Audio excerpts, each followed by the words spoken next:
Further discuss this now with Tahani Mustafa. She's a Palestine analyst at International Crisis Group and joins us live from Amman. Thank you so much for being with us on the program today. Now, am I shocked that we're seeing these scenes at Al-Aqsa during Ramadan? Absolutely not. But I wonder, given that it's Passover holiday, how much more worse can we expect it to get, especially with these soldiers being controlled by someone like Itamar Ben-Gvir? Thank you for having me. As you mentioned, it is no surprise the images that we're seeing coming out of Al-Aqsa at the moment. This is some of the worst violence we've seen this Ramadan. Prior to the start of Ramadan, we had warnings coming from residents of East Jerusalem, from the Islamic Waqf itself, saying that Jerusalem was pretty much already on fire before Ramadan had started. We were seeing Israeli soldiers harass worshippers trying to come in with legitimate permits, preventing young men from coming in. We had already seen settlers provoking worshippers at the compound. At the start of Ramadan, since we've seen near daily incidences. Just last week, we'd seen the shooting of the young Palestinian doctor that spurred mass strikes across Israel's Palestinian cities.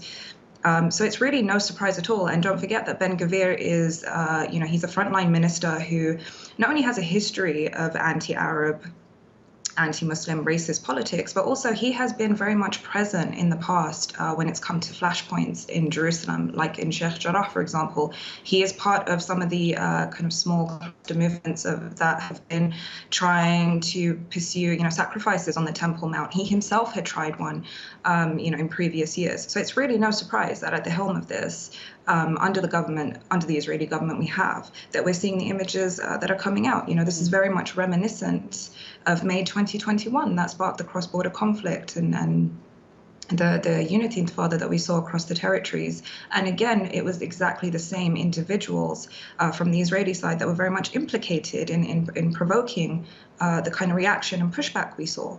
Right, and this is all happening at the Al-Aqsa Mosque compound. Where does the status of Al-Aqsa stand? Because there is a status quo of Muslims being the only ones allowed to pray within the compound and people of other faith being allowed to visit the compound.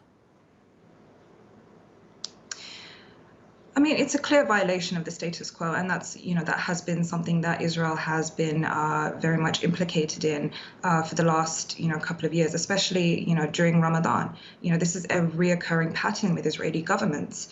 And once again, we're seeing Palestinians reacting, trying to defend what little they have. It's a blatant red line. We saw diplomatic attempts from the international community to try and prevent any change in the status quo that we're seeing now, which is preventing the freedom of worship, freedom of movement. Palestinians have no objection of other faiths having access to that compound within certain designated hours. But there have been certain agreements that have guaranteed that Palestinians should have access to the mosque. It's very much custom to be praying from, after Maghrib, after sunset, all the way down to dawn prayers. It's absolutely nothing unusual that we're seeing Palestinians do. Mm-hmm. What is, a complete violation of the status quo is Israeli soldiers, Israeli police, border police coming in, preventing worshippers, attacking worshippers, desecrating holy sites. That is a blatant violation of the status quo. We saw diplomatic efforts before the start of Ramadan to try and prevent this. Again, the same ministers, frontline ministers, even Israel's own prime minister came out completely violating those verbal reassurances. And we are actually seeing that now transpire on the ground. All right, Tahani Mustafa, thank you so much for joining us here on the News Hour and sharing that analysis with us.